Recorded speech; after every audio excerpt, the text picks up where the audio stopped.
उसके लिए तो भगवान का नाम है, उसके लिए तो भजन जरूरी है या भोग जरूरी है? भजन जरूरी है या ये प्लान जरूरी है? ये प्लान जीवन भर सबके दिमाग में बन रहे हैं और कभी किसी के पूर्ण नहीं हुए। परेशान ही होना है। इसलिए ऐसे विवेक के द्वारा उसे काटो। होई सोई जो राम रचि राखा। ये भगवान की सृष्टि है, भगवान ने जो जो रच रखा है वही होगा। अस कई जपन लगे हरिनामा। बस राधा राधा राधा राधा राधा बार बार काटोगे तभी रुक पाओगे, नहीं तो इतनी प्रचंड माया है कि भजन करने ही नहीं देगी। जीव को सबको माया में फंसाए हुए भजन नहीं करने। वो तो भजन कर रहे हो इसलिए आपकी बुद्धि काम कर रही कि यार ये बड़ा काम, वो बड़ा काम, वो ये सब विक्षेप डाल रहा है मेरे को, निरंतर भजन नहीं होने दे रहा है। ये बुद्धि काम कर रहे, नहीं तो बुद्धि राजी हो जाएगी उसी में कि यार ये भी तो सब भगवान के कार्य हैं, हम भगवान को समर्पित कर देंगे, और भजन नहीं होने देगी। सबसे कठिन काम है नाम जप होना। सबसे कठिन काम है कई घंटे निरंतर नाम जप करना। तो संभाल करके नाम जप, और जब नाम जप करोगे तो मायाकृत कार्य अपने आप हो जाएगा। यह भी बात समझो, मायाकृत कार्य अपने आप हो जाएगा जो माया के द्वारा हो, क्योंकि माया शक्ति भगवान की है और आप भगवान से जुड़े तो आपके सारे कार्य हो जाएंगे। यही परलोक सकल सुख पावत मेरी सो भैया कृष्ण गुण संचु। यदि तुम कृष्ण के गुणों का गान करोगे, नाम जप करोगे, तो इस लोक और परलोक में सदैव सुखी रहोगे। मोहनलाल जी दिल्ली से। श्री हरिवंश महाराज जी। महाराज जी 2 वर्ष पूर्व आपके दर्शन और सत्संग का सौभाग्य मिला, तब से संसार, परिवार, धन, वैभव कुछ भी इतना अच्छा नहीं लगता। सत्संग, दर्शन और वृंदावन ही मन लगता है। महाराज जी कभी कभी मन में प्रश्न उठता है कि क्या अभी तक जिन सुखों के लिए जी रहे थे वो सब सुख सामने है पर सब फीके फीके से लग रहे हैं। महाराज जी इसका क्या कारण है? महाराज जी चूंकि असत है, जब सच्चिदानंद भगवान का भजन होता है तब असलियत समझ में आती है। जैसे स्वप्न के सुखों में तब तक हमें सुख लगेगा जब तक जगेंगे नहीं। जब जगेंगे तो सब मिथ्या लगेंगे, क्योंकि स्वाप्निक सुख थे। तो उमा कहूं मैं अनुभव अपना, सत हरि भजन जगत सब सपना। ये स्वाप्निक सुख है, चाहे जितना भोग लो इनमें कभी तृप्ति होने वाली नहीं, इनमें विश्राम मिलने वाला नहीं। और इस समय वर्तमान में कलयुग का ऐसा प्रभाव बढ़ रहा है कि लोगों की मानसिकता केवल इसी बात में जा रही। ये तो आप भगवान का भजन कर रहे हैं तो बुद्धि पवित्र हो रही, इसलिए संसार के सुखों से हट रही है। और ये बहुत मंगलमयी बात है। ये बहुत मंगलमयी बात है। भगवान की बहुत कृपा है आपके ऊपर। बस ये बिखरने ना पावे, इसे समेटे रहना और बढ़ाओ, क्योंकि ये बहुत कृपा है आपके ऊपर, जो ऐसे घोर कलिकाल में मानसिक बुद्धि भगवान में लग रही है और आपका चिंतन संसार के भोगों से विरत हो रहा है। बहुत बड़ी कृपा है। खूब नाम जप करो और आगे बढ़ो। इसी जन्म में भगवान की प्राप्ति हो जाए, यही हमारे जीवन का परम लाभ है। दीपिका जी महाराज जी भक्ति क्या है? भगवान का निरंतर सुमिरन और भगवान के अनुकूल आचरण करना।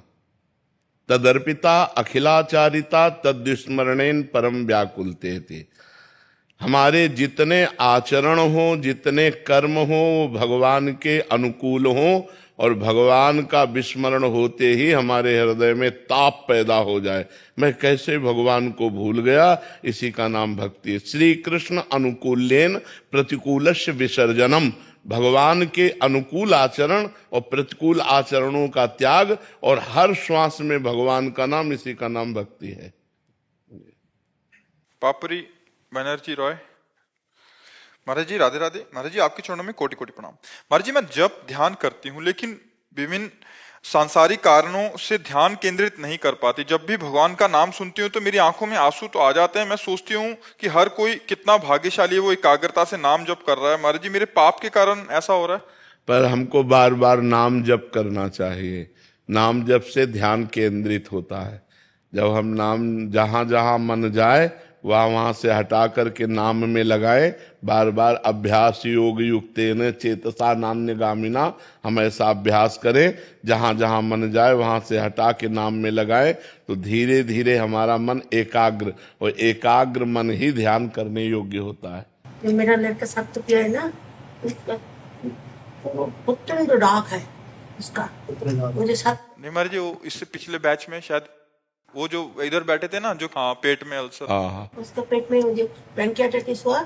इसके बाद उसका ना पढ़ाई में एकदम उसके लिए ना मेरा मन ऐसा हो गया, हाँ घर से बाहर चला जाता है। हाँ हाँ, लेकिन भगवान को समर्पित कर दो ना, भगवान देख लेंगे। आप नाम जप करो तो वो अपने आप ठीक होने लगेगा। नाम जप करोगे ना आप तो उसका मंगल होने लगेगा। उसके लिए करना चाहिए। हाँ, नाम जप करो। मेरा कुछ भी नहीं है, मैं उसके लिए हाँ, माँ का तो बेटे पर प्यार होता है। नाम जप जिंदगी में कुछ कर सकेगा। नहीं, उसका रोना स्वाभाविक। माँ है ना, माँ, हर माँ चाहती है मेरा बच्चा उन्नतिशील हो, स्वस्थ हो, जीवन में सुख पावे। हम आपके भाव का आदर करते हैं। हाँ, कोई बात, उसको भी समझाया, आप भी समझो। नाम जप करो, ठीक हो जाएगा। ठीक है।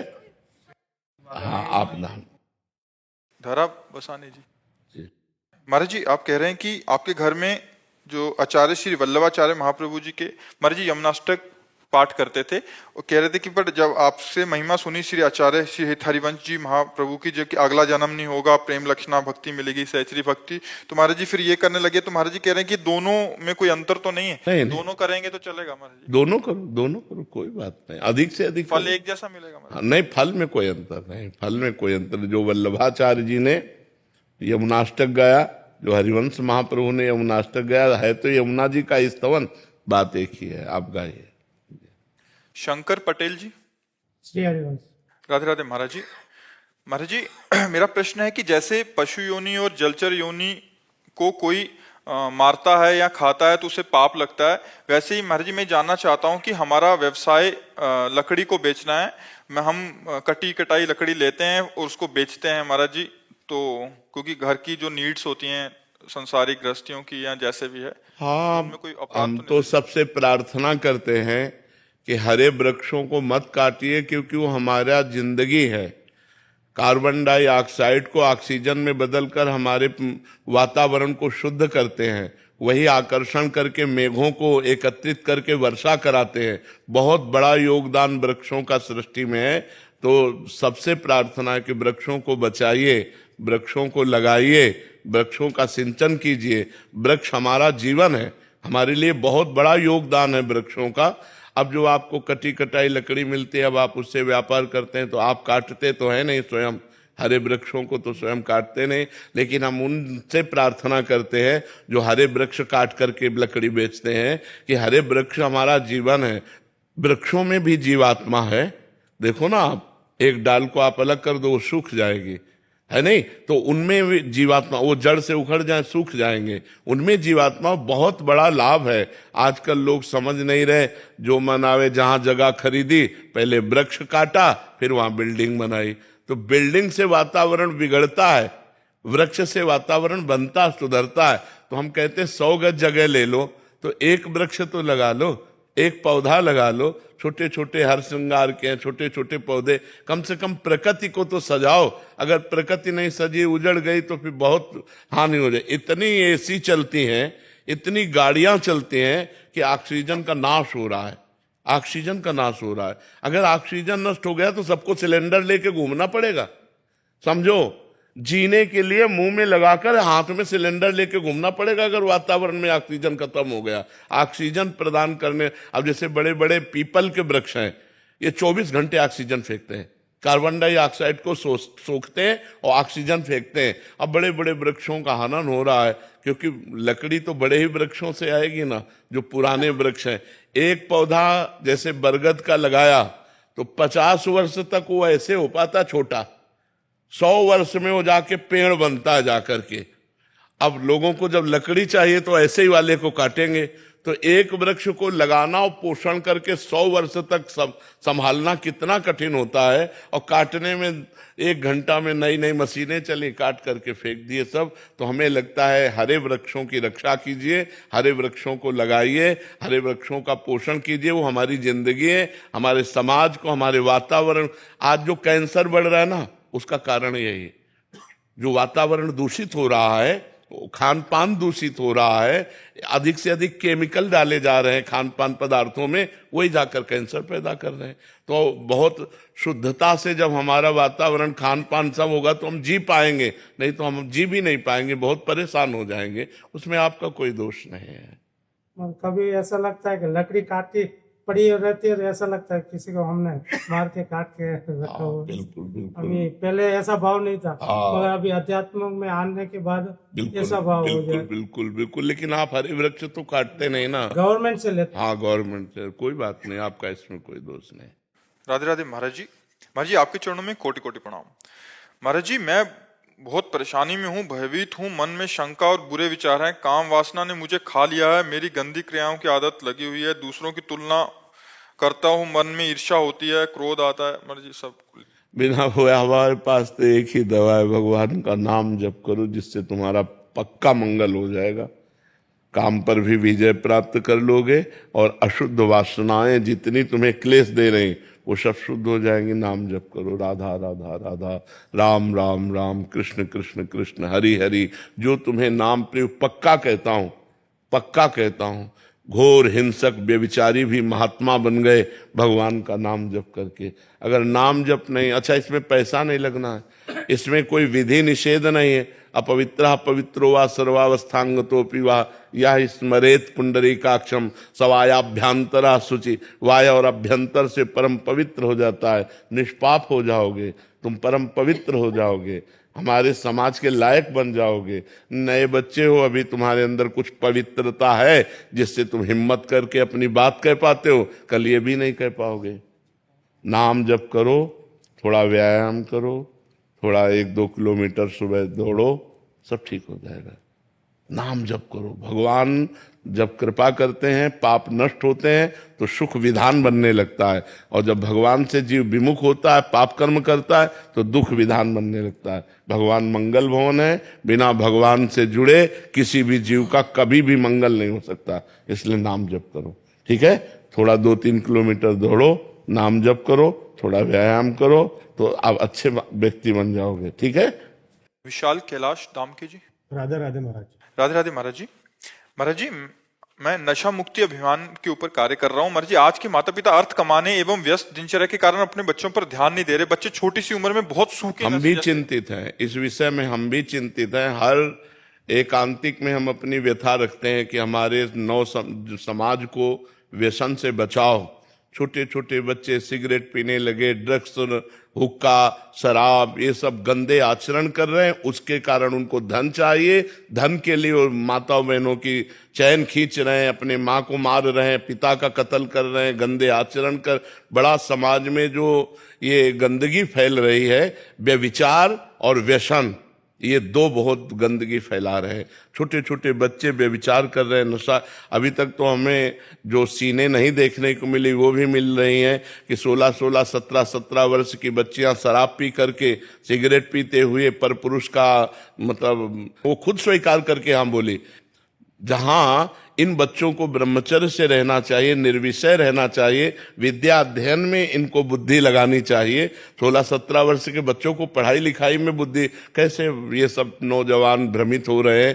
तो जरूर आप लोग मिल करके ऐसा कुछ कीजिए जिससे नशा मुक्त हो, जिससे व्यभिचार मुक्त हो, इनके अच्छे आचरण हो। जरूर सबको चाहिए, माता पिता को चाहिए अपने बच्चों में समय दें, पास में बैठें, मित्रवत बातें करें, उनकी कमियों को पहचानें, उनको दूर करें। नहीं दूर कर सकते तो जैसे आप लोग नशा अभियान मुक्त केंद्र है वहां ले जाएं, उनको औषधियों का सेवन, उनको उस नियमों का पालन, जिससे वो व्यसन मुक्त हो। अगर हमारी समाज व्यसन मुक्त हो जाए, व्यभिचार मुक्त हो जाए, तो अभी सब देवता हो जाए। व्यभिचार और व्यसन ने ही हमारी समाज को नष्ट कर दिया है। नवयुवक जितने भ्रांत हो रहे हैं, पतित हो रहे हैं, उसका कारण नशा और व्यभिचार ही है। ये गर्लफ्रेंड बॉयफ्रेंड जो व्यभिचार फैल गया ये, और उसके लिए नशा चाहिए, और नशे के लिए रुपया चाहिए, रुपया के लिए हिंसा, चोरी और ये सब चल कपट। तो ये सब पूरा का पूरा माजरा यहीं आकर के टिकता है कि अगर हम व्यभिचार और व्यसन, नशा, ये दो को कंट्रोल में किया जा सके तो सब ठीक हो सकता है जी। महाराज जी कुछ जगहों पे इन्होंने ऐसे भी बताया कि घर में ही thinner, whitener, oil paint, petrol, बच्चे इसके भी नशा करने लग गए हैं और माता पिताओं को पता नहीं है कि ऐसे भी नशे होते हैं। काफी स्थान ऐसा क्या चीज है? Maharaj ji thinner, whitener, oil paint, petrol का भी नशा हो रहा है। महाराज जी क्लीनर आता है, फिर कहते हैं व्हाइटनर होता है कि पेन को मिटाने के लिए, और ऑयल पेंट्स होते हैं जब महाराज जी उनको सूंघने से नशा का सेवन करते हैं। और माता पिता सोचते हैं कि हमारे बच्चे शांत स्वभाव के हैं या होते जा रहे हैं, असल में कई बार बच्चे नशे की स्थिति में होते हैं। ऐसे में माता पिताओं को भी चाहिए कि वो समझें इस बात को। नहीं, अब जैसे जाएगा तो लोग सुनेंगे, उनको जानकारी। पेट्रोल भी नशा है। महाराज जी वो रुमाल में लेते हैं पेट्रोल हाँ, और सूंघते हैं, बैठे रहते हैं। माँ बाप को लगता है कि मतलब हमारा बच्चा अच्छा पढ़ रहा है, किताब लेके बैठा है, लेकिन माता जी सूखे नशे के अपना आदी हो जाता है, और माता पिता धन कमाने की उसमें इतना वो खो जाते हैं कि बच्चे पे ध्यान नहीं देते। माता जी पेट्रोल में भी नशा होता है। पेंट, ऑयल पेंट में भी होता है। अच्छा, ऑयल पेंट, थिनर, व्हाइट। ऐसे सूंघने से? अभी तक तो बीड़ी सिगरेट शराब यही लता रहता है, ये भी लता है। छोटे छोटे बच्चे महाराज जी मतलब टायर चिपकाने के लिए एक गम आता है महाराज जी, उसको सूंघ सूंघ के वो मतलब मांगते इसीलिए हैं, पैसा हुआ फिर उससे थोड़ा नशा लेते हैं। व्हाइटनर तो कॉपी किताब की दुकान पे भी मिलता है। अच्छा, महाराज जी पता भी नहीं चलता है माँ बाप को कि बच्चा नशे में। नशे में, बिल्कुल बिल्कुल। और फिर जब इससे काम नहीं चलेगा तो आगे डोज बढ़ेगा, फिर ड्रग्स है, हीरोइन है, अफीम है, ये चीजें खाना शुरू कर। बिल्कुल बात सही है। आप लोग प्रयासरत रहिए, हमारी समाज सुधरे, नई पीढ़ी सुधरे। हमारे नौजवान अगर सुधर गए तो भारत के भविष्य है, नए बच्चे भारत के भविष्य हैं। यही पढ़ लिख करके आगे चल करके हमारे भारत के पदाधिकारी बनते हैं। अब क्या पदाधिकारी बनेंगे जब नशे में, अभी तो फिर पढ़ाई लिखाई में मन नहीं लगेगा, गंदी बातों में मन लगेगा। आप प्रयासरत रहिए जी। अतुल प्रकाश मिश्रा जी। राधे राधे महाराज जी। महाराज जी, वर्तमान में संपूर्ण समाज तनावपूर्ण, विषादपूर्ण परिस्थितियों से गुजर रहा है। एक अधिकारी होने के नाते वो तनाव, अपेक्षाओं का दबाव और भी अधिक है महाराज जी। ऐसे में किस तरह मानसिक देखो, जब तक हमारी समाज व्यभिचार व्यसन से मुक्त नहीं होगी तब तक ठीक होने वाला कुछ नहीं। छोटे छोटे बच्चे व्यभिचार में उतर रहे हैं, छोटे छोटे बच्चे व्यसन में उतर रहे हैं। बस सबके दिमागों में एक ही बात छाई हुई है, धन मिले, धन से भोग मिले, व्यभिचार करूं, व्यसन करूं। बस इतना ही दिमाग जिसका है वो आसुरी स्वभाव वाला है, और आसुरी स्वभाव कभी तनाव मुक्त नहीं होता। उसके लिए दैवी स्वभाव की आवश्यकता है। इसीलिए अध्यात्म गरज रहा है सबको चिंता, भय, उद्वेग, शोक इनसे बचाने के लिए। आज अधिकतर लोग डिप्रेशन में जा रहे हैं। आज अधिकतर लोग सुसाइड करना अंतिम निर्णय समझते हैं। अपने गोली मार रहा है, रेल में कट रहा है, जहर खा रहा है, पंखे पे हिलक रहा है। ये क्या हो रहा है? राक्षसी वृत्तियां बढ़ रही। पर बस सबसे ज्यादा खतरनाक खेल है व्यभिचार, और उसकी पुष्टता के लिए व्यसन, और उसकी पुष्टता के लिए चोरी, हिंसा, जितने भी छल कपट किए जा सके। अगर व्यभिचार रोका जा सके तो सब रुक सकता है। अब तो बहुत गंदगी फैल रही। ये छोटे छोटे बच्चे, बच्चियां, गर्लफ्रेंड, बॉयफ्रेंड, व्यभिचार, व्यसन, तो ये समाज कैसे मुक्त हो सकता है? अब लोग गंदा भोजन पाते हैं, गंदे आचरण करते हैं, गंदा व्यसन करते हैं, तो उनका दिमागी स्तर तो गंदा ही होगा ना।